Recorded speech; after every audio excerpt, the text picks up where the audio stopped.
back to basics. So we're going all the way back to the beginning. This is a commonplace book, commonplace binder. I'm going to put this down now. So this is the Commonplace Binder 101 playlist. We're on video number 72. Yeah, that's really long. But each video is pretty individualistic. That's not really the it's not really the right way to say that. And it looks like I need to be confident in my skills. But yeah, back to basics. So why is this back to basics? We're working on the goal of speaking clearly, and how does this help with that? Well, if we write well, we might be able to speak well. Huh? Maybe? No, I mean, that's not totally how it works, but I have seen this argument before, so we're going to go with it. Confident in skills. So if you write down the things, and you look at the things, maybe you will know the things. Or maybe just be able to spit them out back at the person who said them first. That's kind of how school works sometimes. Being overloaded. So maybe the way to know things is simply know more than everybody else. So it might be that you're confident in your skills, not because you actually know more than everybody else, but you make sure that they are worse at knowing things. Now, this is kind of a messed up way to play the game. I guess the game of life.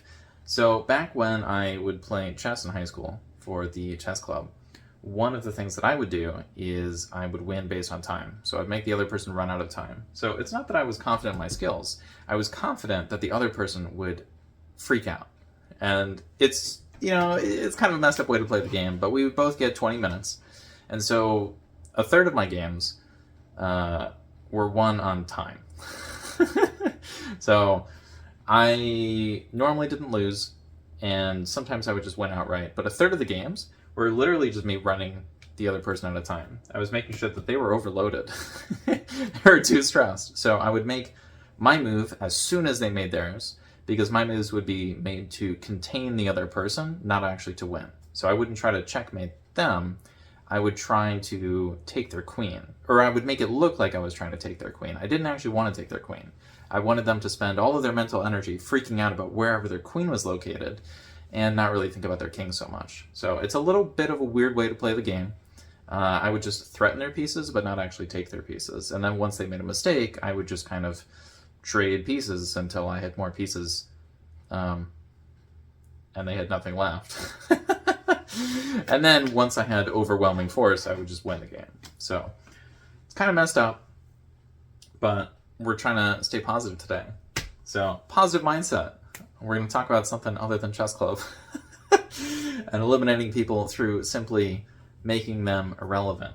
So maybe AI is making you feel irrelevant, and this sort of thing will help with that. So if you make your own commonplace, you are basically working on the thing that came before the computers, and the computers came before the AI. So maybe you're going to make something that will actually help you figure out how to deal with life without the computer or the AI.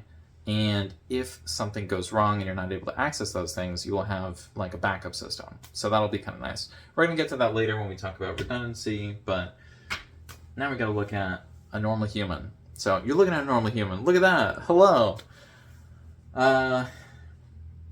Although I guess the average human is Asian, and I'm not Asian, so... But this is a normal human. If we're also going by averages, I think the average American is a woman, so sorry, I don't know what to tell you. Yeah, a normal human should be able to do this. It doesn't really take anything super special. You gotta have eyes to be able to see where the paper is, and I don't know, maybe you could do this in Braille? That would be really interesting. Although I'm not really sure how that would work unless you used paper that was specifically made to work for people who couldn't see, and you made a whole bunch of changes. But I think it's time to move on from that. A chance to speak. So if you're going to be writing things down, when do you get to talk? Well, maybe you write down the places where you get to talk the most. So one of the things I would do a few years ago is I would go to a few language learning discords and I would talk to the people who were learning, wait for it, English. Because that way I didn't need any sort of formal accreditation. I didn't need to go to a place to be a specific tutor. I could just hang out with some people who wanted to learn English. And so it's how do you find people who want to talk to you? It's the people who are literally trying to talk to you. Very simple. So if you don't want to hang out with some angry gamers, you could hang out with angry gamers from another country. Now, there are also other people who are just playing around learning English. But, worst case scenario, realistically speaking, you're going to interact with the person you don't want to talk to, but they're from another country. So that'll be super interesting. It might be that they're not even from a country that's recognized. So you might get a question from someone that you normally get from somebody from like Russia and be like, hey, wait a second. Are you Russian? And they're like, it's complicated. And I was like, okay, so probably like a recognized territory or like an unrecognized territory kind of situation. And then like, yeah, it's like, oh, okay, so we gotta think through this. Which one is it? Is it like Abkhazia? The one with the caves that go all the way down? They're vertical. It's pretty weird. They're not like caves where it's like a bubble underground. It's just like all the way down. Terrifying. But kind of cool in its own way.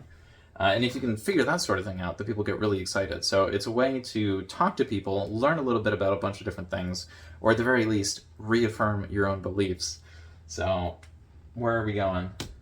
Telling the truth. So there's some countries where telling the truth doesn't always work out well. So there's some countries where talking about the monarchy is a very bad idea if said in a negative way. So I had to make sure to avoid putting people from Morocco, for example, in a situation where they might say something bad about their government. Because it's good to not get somebody in trouble, but it is also weird to like have to ask clarifying questions like, okay, by the way, I don't want to get you in trouble. And based on the way that you've been replying, I would assume you live in a country in North Africa. And, there are a whole bunch of things where it's like, it's kind of weird to like assume things about the person, but it's also, you don't really want to get the person in trouble.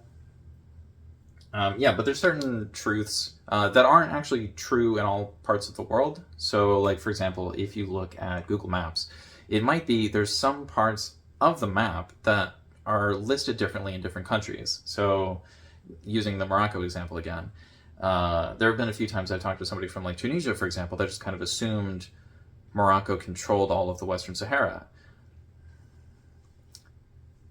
That's that's debatable. It depends on who you're talking to, where they're from, and what's going on. I think the U.S. might recognize Western Sahara as part of Morocco now because of Trump doing that. I'm not really sure. So it's not a thing that I've looked at much. It's not a thing I super care about. I know it affects like hundreds of thousands of people's lives and is probably the number one issue, but it's just not a thing that I really focus on. I'm sorry. So if I were at my computer right now and if I was talking to one of those people, I would assume that they're going to give me at least their version of the truth, and I need to try to deal with that and respect that. But sometimes it's good to write down like, oh, I heard from a person from this place that this is how it is, and I heard from a person from this other place that, said it's different. It can get a little weird. Quality of life. Are you really going to have the best quality of life if you're just learning about random things around the world? Maybe not, because you probably live in one specific place and you will probably need to learn things about that one specific place. So if you're in the Western United States, you might have to worry about like fire risk, and in the Eastern United States, maybe about water risk, because there's just too much water, which is kind of annoying because it's like we got water over here and then we got no water over here. That happens sometimes. Brick by brick. So maybe we're going to turn the water into bricks and we're going to move it over there. We're going to freeze it and then we're going to be like, congratulations, here's your water. No, that's that's not efficient. It would be much better to have a pipe, but the amount of water that would need to be transported is just ridiculous. But yeah, if you're building this, it's not really brick by brick. It's more like page by page. So in the previous video, I talked about maybe making a recipes page, but getting there by just making a food page. And the way you would start the food page is just like, I like rice. And then it's like, okay, what else do you like? And then you could make like a grocery list or a list of things that you actually want to eat. And then from there, you might be like, okay, well, I like the rice when it's made with the rice cooker, or like by the rice cooker, or from the specific person, or from the specific recipe that I came up with. And so, it'll start as just one line, but it'll It'll get really big. I don't know what's up with the sound effects in this video. They're not really related. I'm in a bubble. So I'm in a bubble. I'm safe. No one can threaten my weird noises room, I guess. It's fine. So one of the problems that is not fine with a commonplace book or commonplace binder is you will be telling the truth.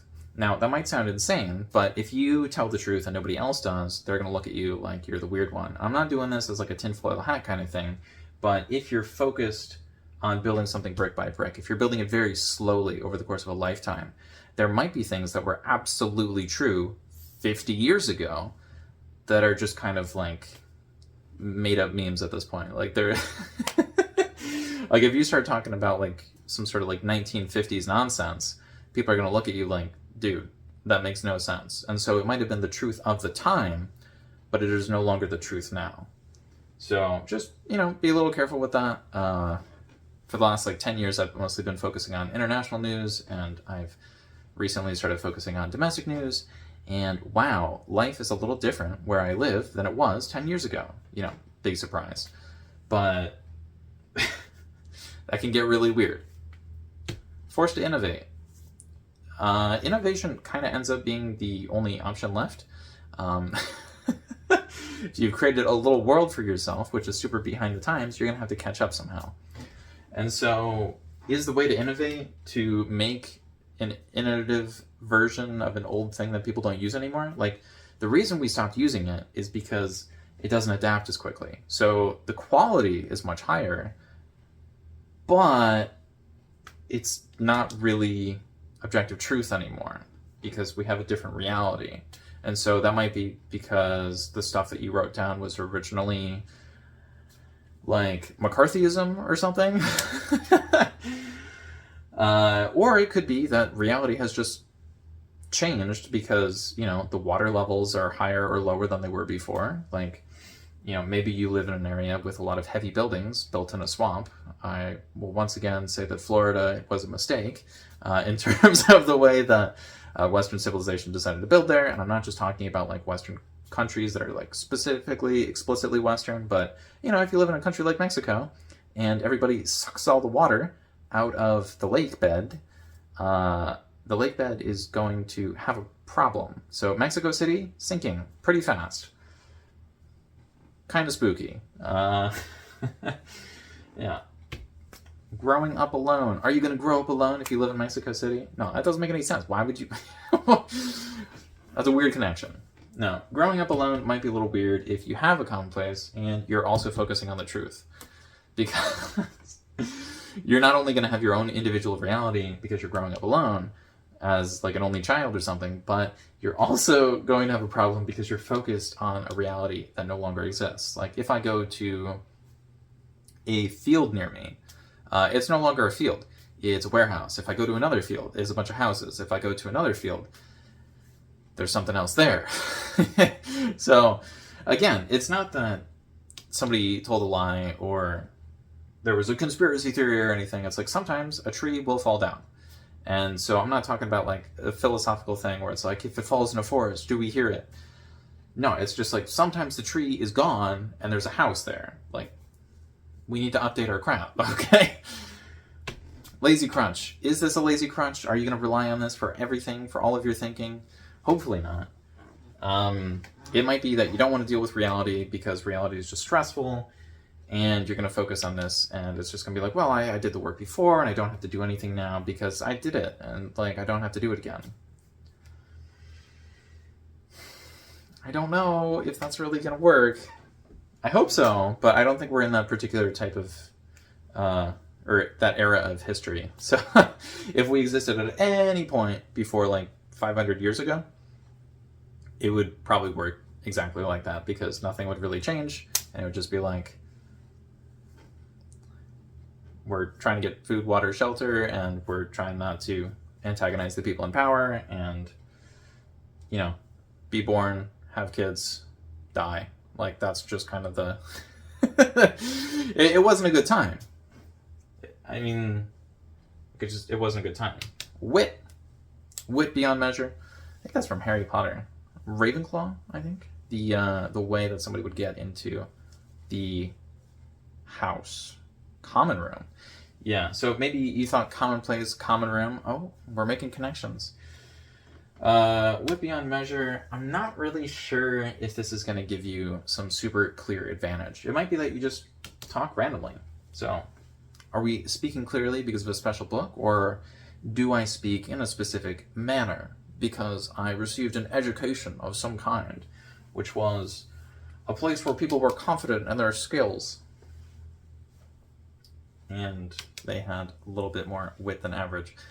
I don't know. It could be that this is just my voice, because my voice is very similar to my closest male relatives, to the point where some people actually don't know if it's me or if it's somebody else talking, unless I adjust my voice to be higher or lower, or try to make myself sound older or younger. It can be a little weird. Sharing. So, did I really need to share that? Wit? Is there any smartness here of any kind? Maybe oversharing is a bad idea. Maybe oversharing in your binder is a bad idea. But, okay. Is it worse to overshare in your diary or overshare on the internet? I feel like those aren't the same. Redundancy. Maybe you can overshare in both locations, so that way you get the worst of both worlds at the same time.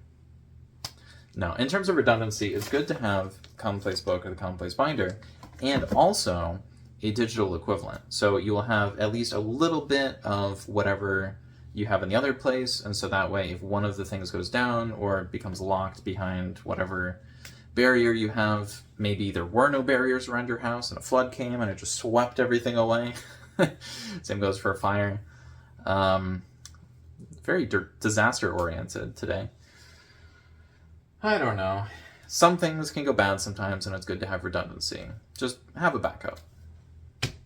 What kind of backup is that going to be? Well, if it's digital, you have a lot of options. So you can send a copy of all your stuff to somebody else. That would be a little weird, because if you make it like a diary or a journal, they're going to have all your stuff, and that's going to be really weird. So another thing you could do is you could just download it to your computer. If you had it on the cloud and then you also downloaded it, congrats. Now you have it in 2 places.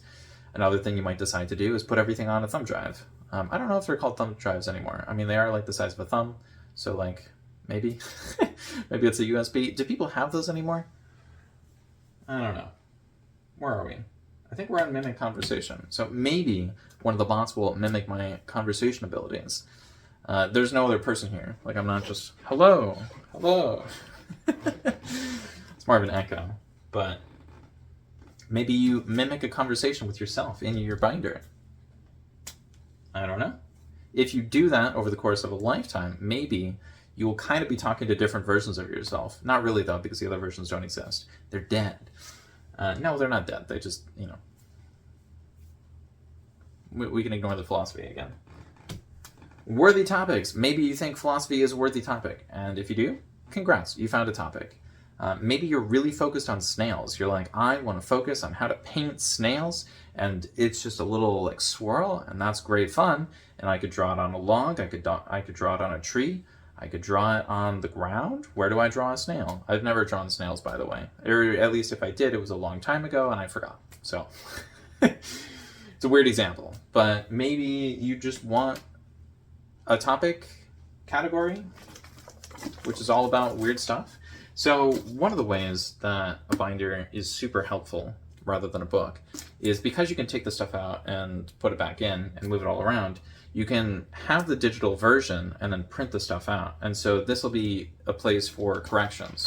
So, you know, when teachers would hand back a sheet of paper and be like, oh, look at that, you got 75 out of 100. And be like, well, thanks. Now there's red ink all over my stuff. I got to look through it.